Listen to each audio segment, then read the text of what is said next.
Poirier behind the legs. Oh my goodness! That is a play we are going to see over and over again. Have you ever wondered how would a European team look like in the NBA or vice versa? Because Real Madrid are the closest thing to an NBA team we have right now in Europe. Not only they have 9 former NBA players, not only do they have fun each night entering the court in Cristiano Ronaldo style,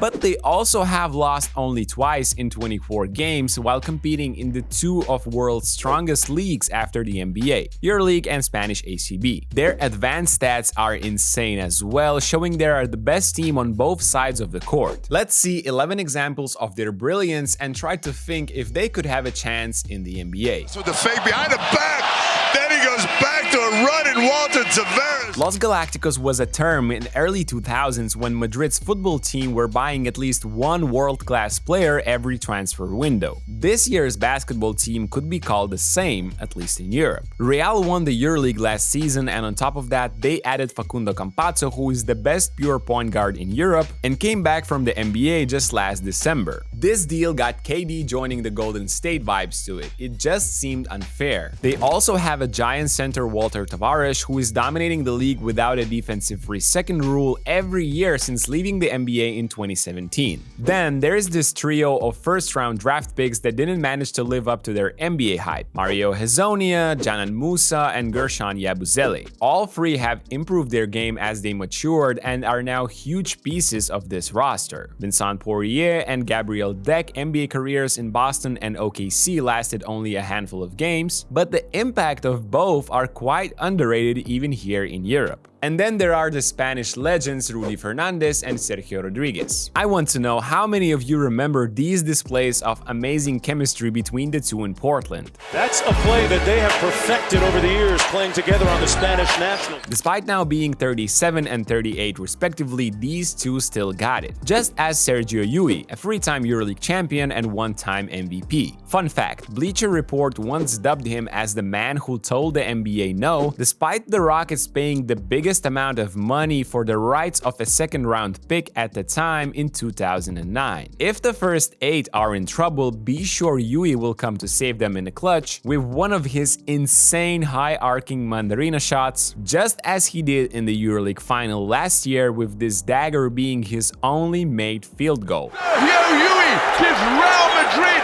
a 1-point lead. The thing is that with Campazzo back, they rarely have a problem in the EuroLeague this season. Madrid are winning games by an average of almost 15 points as they fly through the court and display absolutely wonderful passing. Watch how smartly they hide one of the main modern actions, the guard-to-guard slip screen, by running multiple decoys before. Maccabi switch cancelling the advantage, but this is where the main strength of Real lies. They know how to counter everything. Seeing a mismatch inside, Abal flashes for a high-low, which later ignites a picture-perfect possession of 9 passes and only 4 dribbles. Madrid's score has barely changed in the last 5 years, and it shows in their offensive execution. Watch the same play as the flare for Hezonja opens up space for him, and just look at that pass. He does it all with his weak left hand too. Drives behind his back, Tavares for the slam! What makes them unstoppable is the flawless execution. The main action is masked with 3 plays before: a stagger that evolves into a cross screen, then a zoom action for the point guard to receive a handoff, and only then Hezonja slips here, allowing a right-hand drive for Campazzo. And the worst thing for the opponents? Everybody can shoot here except the tall centers. Madrid's execution speed combined with their talent is the reason why they are dominating. But it didn't happen overnight. A couple of their set plays have become iconic during Pablo Lasso's tenure, and his longtime assistant Chus Mateo is continuing the trends. For example, this Argentina play. What is Argentina play? Many basketball coaches are using this term to describe it, since it was this country's national team that utilized it heavily for the legendary Luis Scola. The concept itself is quite simple. While there is a pick and roll happening up top, guard is sending a cross pick to his big man for him to receive the ball and score 2 quick points. The first objective is clear: early paint points or an early post-up. A wide range of continuations are available, but the most simple one is for the guard to come up top after this pick and evaluate the play from here. The speed of execution is what allows the Argentina play to be efficient year after year. Former Madrid's coach Pablo Lasso is even using it with Bayern München nowadays. But let's go back to Real Madrid being an NBA team in Europe right now. With Campazzo back, he's the guy that gives the biggest headache to opposing coaches. Some of these passes are just insane. Man,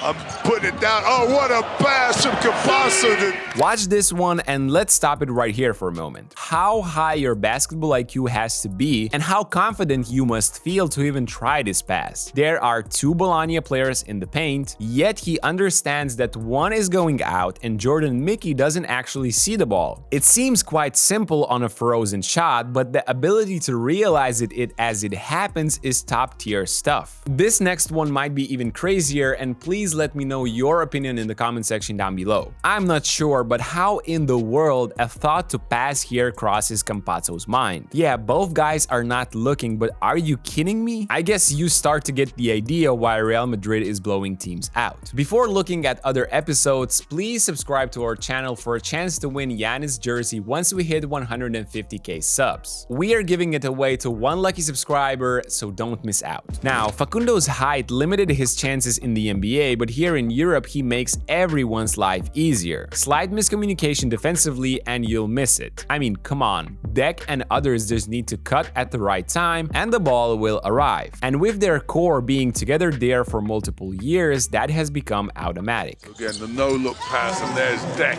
streaking to the baseline. But it's not only about Campazzo. Gabriel Deck and Mario Hezonja at the wing spots are giving lots of needed versatility. That's one more reason why Madrid are winning everything. Both are tall and can punish smaller defenders in the post. Both can shoot, even though Deck's shot is quite unorthodox to say the least. Hezonja is like a microwave from deep. On any given night, he can heat up and be the top scorer despite coming off the bench, while hitting some of the toughest shots of the EuroLeague season. Trying to go a little one-on-one step back, Mario Hezonja. Are you kidding me, Mario? And then there's the man in the middle, Walter Tavares. If you are an NBA fan, you might remember him as a player who couldn't stay on the floor for long. Here, with no free second rule, he has been voted as EuroLeague's Defensive Player of the Year 3 times. Standing at 7'3", his impact in the paint has been unmatched by anyone. On top of that, his lob threat often helps Campazzo going all the way. And while the Argentinian struggled in the NBA with finishing layups, here it's a bit easier for him because of Tavares' rolling to the rim. So finally, do I think Real Madrid could be competitive in today's NBA? Well, their offensive execution and pace are amazing, and it does rarely get worse despite Madrid playing a very similar amount of games to an NBA team. Many of these guys had a tough time individually in the NBA, but are now a much more powerful and cohesive group in Europe. Yes, the levels of athleticism are way higher in the NBA, but their flow and different options offensively could convert into a somewhat average offense.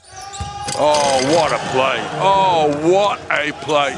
It's the things on the other side of the court that makes me worried. First of all, different rules wouldn't allow Tavares to camp in the paint, taking away their biggest defensive strength, plus the court is wider and longer, so defending NBA players would be an even taller task. So overall, despite being clearly superior than anyone in Europe this season, I find it extremely unlikely Real Madrid or any other European team could contend for NBA playoffs. Although I would love to see this experiment in the future. What do you guys think? How Real Madrid's record would look like in the NBA? Let's discuss it in the comment section down below. Don't forget to like this video if you enjoyed it, and I'll see you in the next one.